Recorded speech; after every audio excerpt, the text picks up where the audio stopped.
Hour lady of గౌదలూపే అనే ఒక పండుగను మనం కొనియాడుతూ ఉన్నాము.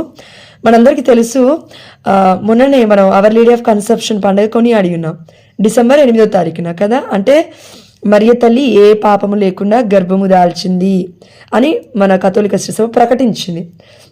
డాగ్మా అంటే ఒక ఏమంటారండి దాన్ని డిక్లేర్ చేసింది ప్రపంచవ్యాప్తంగా, ఇది మనం కొనియాడాలి, ఇది నిజము అనేసి. దాని తర్వాత ఇంకొక పండుగ ఇప్పుడు మనం జరుపుకుంటున్నాము డిసెంబర్ 12th రోజున. అదేంటంటే అవర్ లేడీ ఆఫ్ గౌదలూపే. అయితే ఈ యొక్క పండుగ పరమార్థం మనకి తెలుసుకుంటే అమ్మ ఎట్లా దర్శనం ఇచ్చిందో తెలుసుకోవాలండి. ఇందులో ముఖ్యమైనది అనమాట. అంటే కొంతమంది అంటారు కదా, బైబిల్లో డైరెక్ట్ వాక్యం లేదు కదా, మీరు చూసారా అని. ఇప్పుడు మామూలుగా ఎవరికైనా దర్శనాలు వస్తే, కళలు వస్తే వాళ్ళు ఏం చెప్తారంటే, మాకు దర్శనం వచ్చిందండి, అందుకే మేము ఇక్కడ చర్చ్ కట్టామండి అని అంటుంటారు కదండి. అవును, అది తప్పులేదు, దర్శనం రావడం తప్పులేదు. కానీ మరియ తల్లే డైరెక్ట్ కదా, ఇప్పుడు ఈ లోకంలో ఉన్న వాళ్ళకి మనకే దర్శనాలు వచ్చి మనమే ఎంతో భాగ్యవంతులుగా ఎంతో గొప్ప వాళ్ళుగా పరిగణించుకుంటున్న సమయంలో మరి మరియ తల్లి ఆ దేవుడి తల్లి అని చెప్పబడుతుంది కదా బైబిల్. ఇది మన సొంత మాటలైతే కాదు కదండి. కాబట్టి మరియ తల్లి ఎలా దర్శనం ఇచ్చిందో చూద్దాం. డిసెంబర్ 12వ తారీఖున ఈ పండుగను మనం కొనియాడుతున్నాము. అంటే ఈరోజు 15వ శతాబ్దము మెక్సికో రాజ్యంలో రక్తం ఒలుకుతూ ఉండేది. అనాథలను, పిల్లలను, స్త్రీలను ఆ దేశంలో వారి దేవతలకు బలి ఇచ్చేవారనమాట.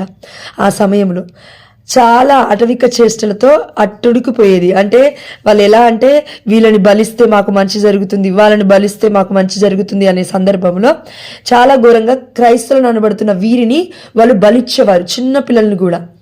ఆ సమయంలో వారి యొక్క బలిచ్చేటప్పుడు వారి చర్మం ఉంటుంది కదండి, ఈ యొక్క మనుషుల చర్మము, ఆ చర్మాన్ని ఒలిచేసే వాళ్ళంట.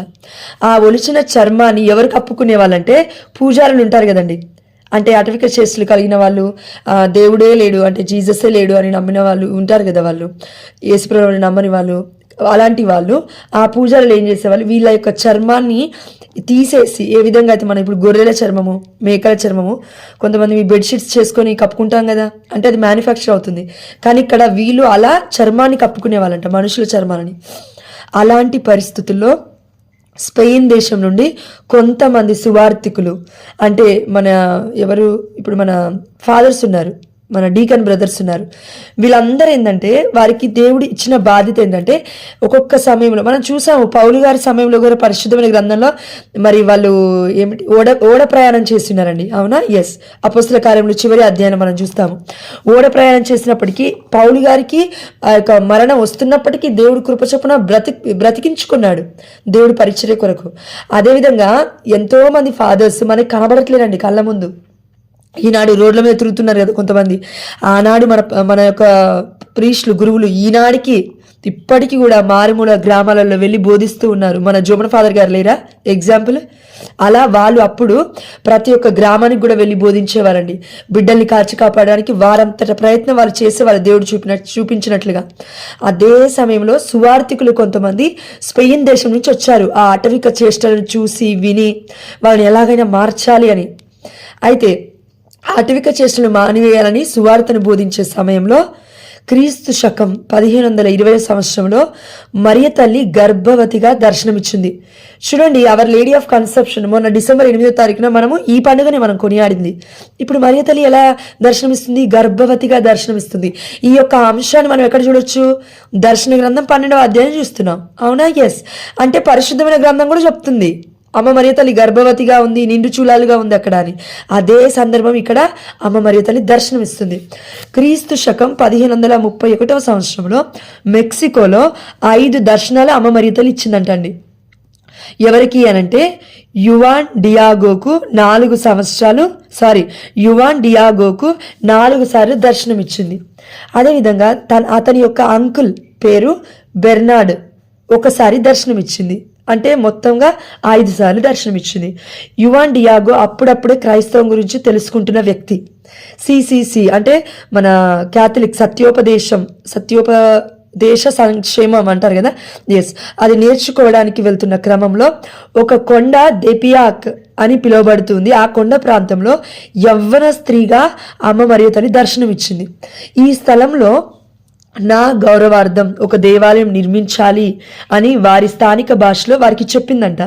అంటే వారి యొక్క లాంగ్వేజ్లో, వారికి అప్పుడు ఉన్న భాషలో అమ్మ మరియ తల్లి చెప్పిందంట. ఈ యువాన్ డియాగో స్థానిక బిషప్ గారి దగ్గరికి వెళ్ళి చెప్పారు, ఇలా నాకు ఎవరంటారు, ఒక గర్భవతిగా ఉన్న స్త్రీ మరియ తల్లి, ఇంకా అప్పటికి పేరు తెలీదు, ఒక కన్యా స్త్రీగా ఉన్న గర్భవతిగా నాకు కనబడుతూ ఉంది, ఇదిగో నాకు ఇట్లా దర్శనం ఇచ్చి ఉంది, ఇలా ఒక దేవాలయాన్ని కట్టమని చెప్తూ ఉంది అని బిషప్ గారికి వెళ్ళి చెప్తే వాళ్ళు నమ్మలేదండి. మరి కొంతమంది అంటారు కదా, నిజమో కాదో ఇప్పుడు అంటున్నారు కదండి కొంతమంది కథోలికేతరులు, బైబిల్లో డైరెక్ట్గా ఎక్కడ ఉంది ఆనాడు కొంతమంది అనేవాళ్ళు అనమాట. అదేవిధంగా అందులో మొట్టమొదటిగా బిషప్ గారే నమ్మలేకపోయారు. అంటే ఇలాంటి వ్యక్తులకి మరియ తల్లి దర్శనం ఇచ్చిందంటే మరి ఎవరైనా నమ్మలేదు కదా, అదేవిధంగా నమ్మలేదు. డిసెంబర్ 10వ తారీఖున 1531 సంవత్సరంలో అతను మరియ తల్లి దర్శనం ఇచ్చిన కొండ దగ్గరికి వెళ్ళి రెండవసారి ఆ తల్లిని చూసి ఇలా అంటూ ఉన్నారు. ఎవరు? యువాన్ డియాగో గారు, అమ్మ నేను చెప్తే ఎవరూ నమ్మటం లేదు, ఏదైనా ఒక గుర్తును ఇవ్వమన్నాడట. తను ఇవ్వమన్నాడు, ఏదైనా ఒక గుర్తును చూపించమన్నాడు.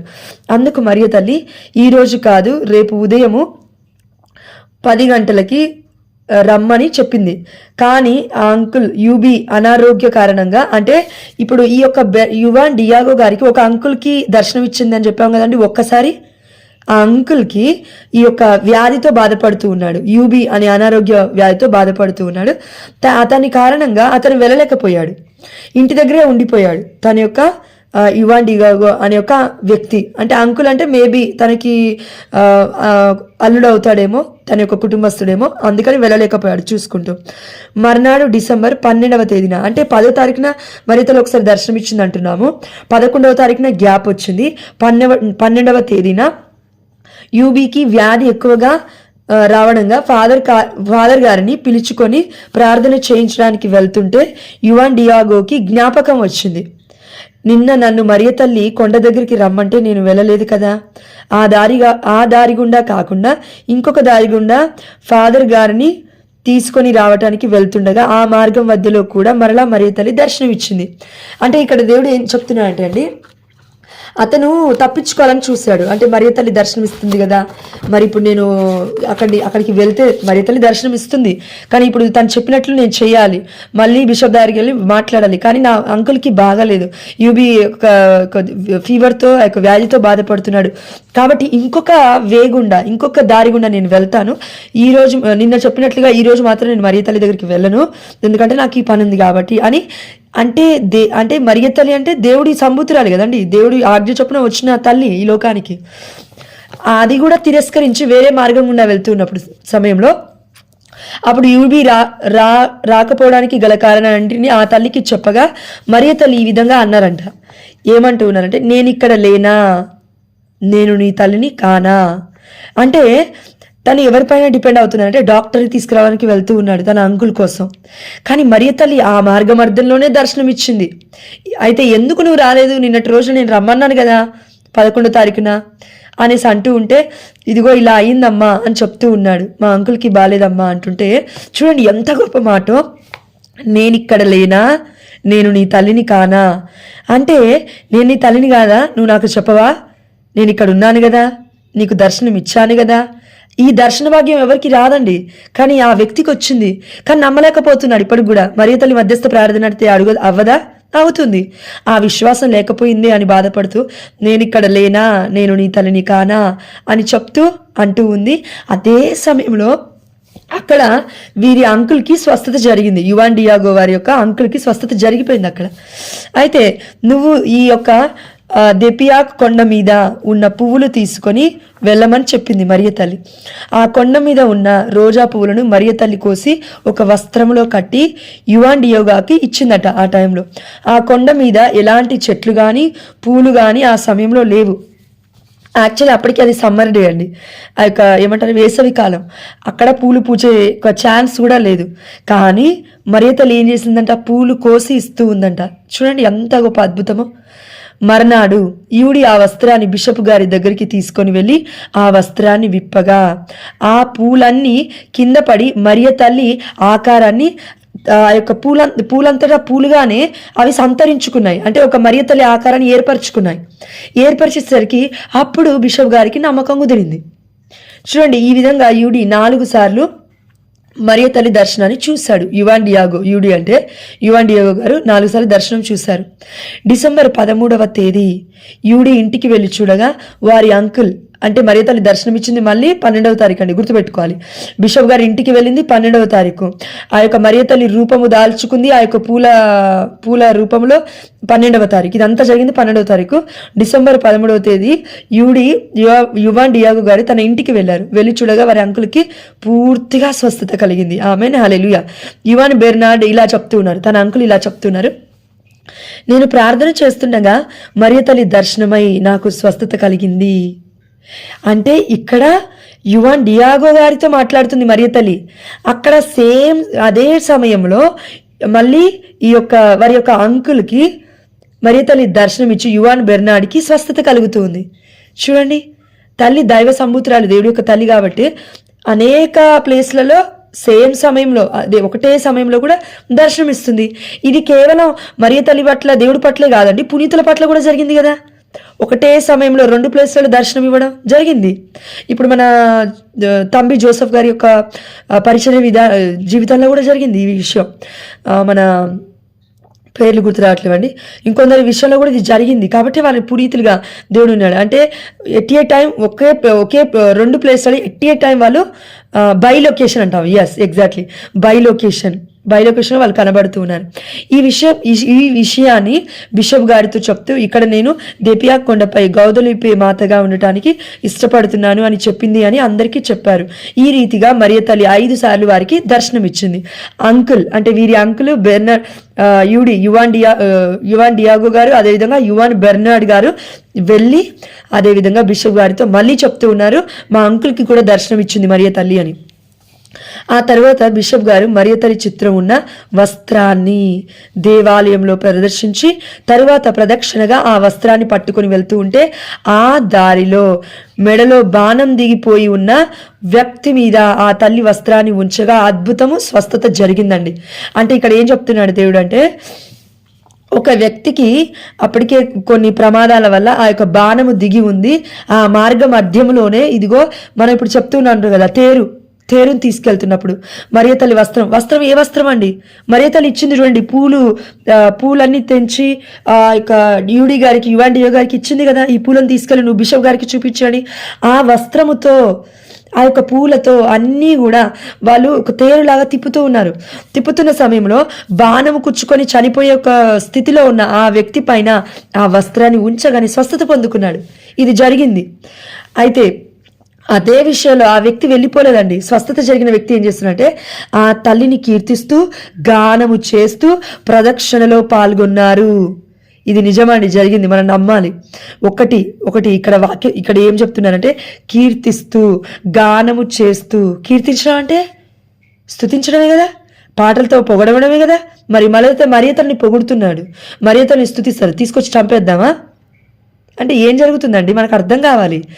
గుడ్డి వాళ్ళలాగా మాట్లాడొద్దు. మనం మరియ తల్లిని స్తుతిస్తున్నారు, వీళ్ళు ప్రార్థిస్తున్నారు, పూజిస్తున్నారు. ప్రార్థించడంలో ప్రేమించడంలో కొరతలు ఏమి ఉండవండి.